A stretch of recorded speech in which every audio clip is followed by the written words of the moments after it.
If you're not prepared, you don't know JAKZ. Prepper JAKZ. Hi everyone, John here for Prepper JAKZ. This month, September, is National Preparedness Month.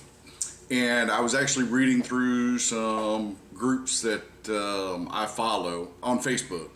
And I was reminded that one of the key things to being prepared in any disaster, with this being National Preparedness Month, it's important to have a list. And the reason being, not so that you don't forget anything. Well, actually, I guess it is because you don't want to forget anything. But the whole key is, in the event of a natural disaster, a lot of people think they're prepared. They think they have a mental checklist going on, and they really don't.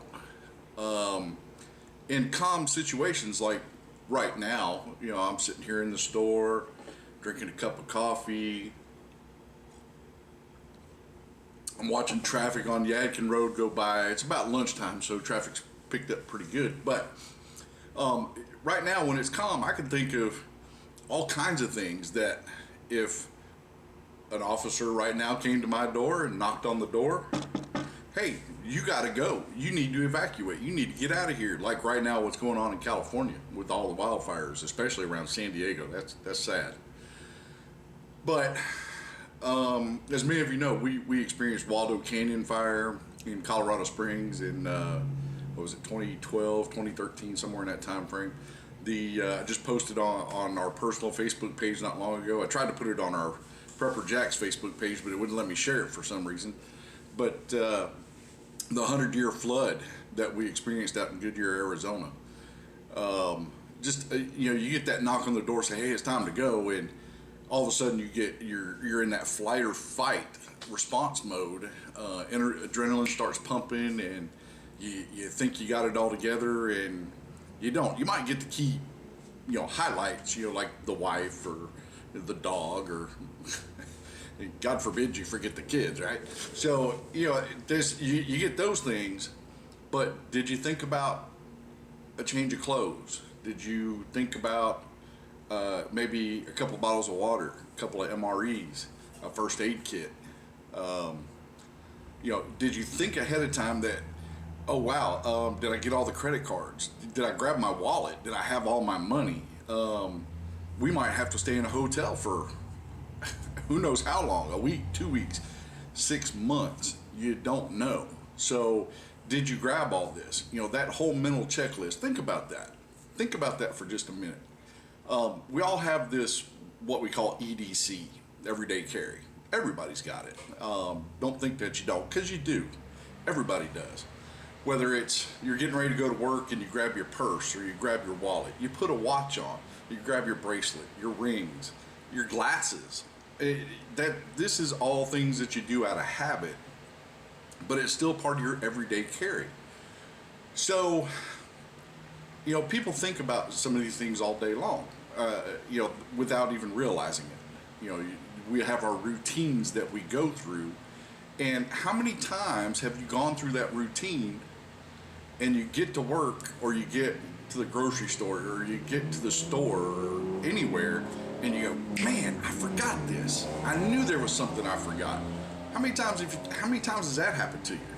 It's happened to me a lot, and not just because I'm old or I've got short-term memory loss from Desert Storm or anything, but it happens quite a bit. There's been days. I'm not brandishing this, but there's days that I carry a gun to work, just for my protection and the protection of my wife. But I can't tell you, just in the last year, as a matter of fact, how many times that I've gone out the door, gone to work, and just out of habit, I reach back where my gun is just to make sure that it's there, and realized, oh crap, I left my gun at home. I got the magazine, or my extra magazine, not the mag, because I keep a magazine in my gun, but I have a spare one in my pocket. Just in case I got to shoot out a bunch of spiders or something. But, I carry the magazine and reach back and go, oh crap, I left my gun in the nightstand again. And I either go home or have Kim bring it to me. But you know, there's been those days, and I can't tell you how many times. There's probably been, a safe bet would probably be about 4, maybe 5 times in the last year that I've done that, just because I get in that routine. Maybe she comes in, she talks to me right before I go out the door, or I talk to her before she goes out the door. Something interrupts that routine, and I forget about it. So all these mental checklists that, oh, I got it under control, it's no big deal. Actually, it is a big deal, because, you know, this is under normal everyday stress. What happens now when you escalate that times 10 when a police officer or some local authority comes and says, hey, you've got to evacuate now. You have to go now. You have to react like that. You don't have time to go, oh, well, I got to get this. I need 3 changes of clothes. I got to get this bag. Oh, where did I put that suitcase now? Oh, I need to grab our marriage certificate. You don't have time for that. That's why it's called a go bag, or a get home bag in some cases. You know, a bug out bag, you know, BOB. It just depends really on, you know, your terminology. But so all of that said, the important piece to being prepared is having a list. And so it could be anything. It could be a lined notepad, you know, something like this. This is one of those post-it notes that has lines on it. It could be a post-it note, you know, like this. Just, you know, the little sticky, a little short one. I can't tell you, and probably some of you even have this all over your cubicle at work, or on your desk at home, or even on your kitchen. You got little post-it notes all over the place, you know, a little post-it note mat. I remember when I was doing Lean Six Sigma Black Belt, one of the things that they said was, you know, as you're starting to put together a project, you might have a sticky note that you wrote on, you put it over here. Then you might have another idea, and you write it on that sticky note, and put it over here. And before you know it, you got a whole board full of sticky notes. And it's easier to organize that way into this category, or that category, or this category. And it is when you have smaller ones like that. You just jot a little idea down. And then as those ideas get annotated or documented, you take those down and throw them away. So it's a great tool, it's a great idea.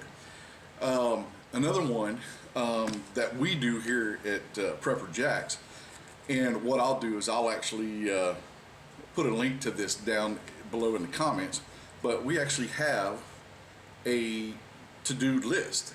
You know, of course, it has our logo up here and our contact information down here at the bottom, but it's got all these lines that you can write down. Wives probably know about this, or maybe even some stay-at-home dads that follow us. You might actually use this type of list for like a grocery list. So when you go to the grocery store, you don't forget something, right? Because you're always under that gun that, you know, oh, you know, anything special you want from the grocery store, oh, give me this bag of cookies, or this 5 pounds of flour, or, you know, whatever you might need. And you're like, okay, yep, got it. And then you get to the store, and what was it he said he needed? And now you have to make a cell phone call. Hey, what was it that you wanted? Right, you know, maybe when they get their hands in the middle of the garden, it's full of dirt and they can't reach for the phone. So, you know, this just helps to save a lot of time and a lot of effort. And one of the things that we've done is we've gone back and we actually put a magnet on the back of it so that you can actually stick it to the refrigerator. That way you can do honey-do list, you can do grocery list, make any kinds of lists that you want to with it. You know, parts that you need for your car. It's great for a man cave. But I'll post a list of it down in the comment section. I think we sell it on the website for like $2.19, of course, plus North Carolina state tax. Now, another one that we have is, of course, National Preparedness Month came around because of 9/11, which is tomorrow, by the way. This is September 10th, Thursday. For future viewers, it's September 10th, 2020. And so anyway, National Preparedness Month came for all kinds of disasters, but it's typically the height of the hurricane season, especially for the East Coast. And I think the West Coast, you guys call it more of a cyclone versus a hurricane, but it's the height of those seasons. With that, we've put together a hurricane preparedness list. And this can be found on our website as well, and I'll also post a link down in the comment section. But this, what I would recommend, and this is just a recommendation, it's all recommendation and suggestion. You don't have to follow any of it. But what I would do is I would print out 2 of these. That's my suggestion. And the reason for 2 of these, you can print out as many as you want. It's on there for however much you want to, print out for paper and ink. But it's free. Go get it. It's on our website. But what I would print out as many of these as you might think that you might need. And I've left some space here that you can annotate and put in your own suggestions for maybe some things that I forgot. But what I would do is I would print off 2 of these. And why 2? The reason for 2 is because 1, you might fold up and stick it in your wallet, so when you go shopping, you can look at what you have and what you don't have. And then the second one, I would maybe fold it in half, or maybe you may even leave it just full and just lay it in the top of your bag. And as you close the bag and cinch it up and all that stuff, it's in there so that if you ever get in that panic, you can open up your bag and your list is right there on top. It's already checked off what you have, and you don't have to worry about it. You can immediately go to the items that are not checked and go, oh, extra batteries. I got those right here over by the TV, right there. You don't have to think about, man, extra batteries, where are they? Are they in the junk drawer? Are they under the TV? Are they in the bedroom? Or are they in the bottom cabinet in the bathroom? Which I don't know why they would be there, but anyway. So that's what I would do. Put one on the top of your bag so that you know what you have, and then fold one up and stick it in your wallet or your purse, or even take and stick it underneath the magnet on top of the refrigerator and check off what you have. Match the list so that you know what you got and you haven't left anything out. It's really important that you do that. And so that way you know that you have everything that you need. And the things that you don't need, you'll have your list with you when you do go to the store. You can pull it out and go, yeah, I need to get extra batteries, or I need to get extra toilet paper, or paper towels, or even coffee filters for more coffee. So with that said, ladies and gentlemen, again, lists are very important. You need lists for just about everything. I can remember back when I was a kid, my grandparents, specifically my aunt, who may actually be watching this right now, she would have a grocery list right before we'd go on our 2-week fishing trip down in the Florida Keys. And she would even ask me, what do you like to eat, when we would visit during the summer. And she would actually go and get us, our the favorite sandwich meat, or our favorite Danishes, or chocolate covered cherry kiss coffee, or whatever it is that I drink now, but wife goes and gets it, but she knows what my favorite flavor is. And even maybe even a mudslide mix. So but she would make that list, and she would go run around shopping and gather all this stuff, and we would go, or she would go to the grocery store while us kids were out swimming. So lists are important. Lists have been in my life for a long time, just as I'm sure they've been in yours. A recipe is simply just a list. It's a list of ingredients to make something wonderful. So there you have it, ladies and gentlemen. Lists are important. Get you a list. Get a copy of our list free off of our website for hurricane preparedness, which does go, by the way, hand in hand with a lot of other disasters, but feel free to add what you need. Leave some comments below about the checklist if you happen to see it and look at it. Things that you might think that we missed that we might need to add. And, also come and get you one of our magnetized refrigerator list. Like I said, I'll leave the comments for both down in the, leave the links down in the comments below. And with that being said, ladies and gentlemen, please don't forget to follow us on Facebook, Instagram, and Twitter at PrepperJAKZ, JAKZ. And for those of you not local to Fayetteville, North Carolina, you can find most all of our products on our website at www.prepperjakz, that's PREPPER, JAKZ, JAKZ.com. If you are local to the Fayetteville area, we're located at 5812 Yadkin Road, right here in Fayetteville. We're approximately 2 miles from the Yadkin Gate to Fort Bragg, North Carolina. Please come and see us. We're open Tuesday through Saturday, 10 a.m. to 6 p.m. Coffee on, I don't want to say on tap, but coffee on hand all the way up till about 3 o'clock-ish time frame. Sometimes we shut it off a little earlier. Sometimes we let it run a little late. But it's free coffee nonetheless. Come and see us. And as always, folks, if you're not prepared, you don't know JAKZ. Prepper JAKZ. We thank you for your support. Thanks for watching, everyone. We'll see you next time.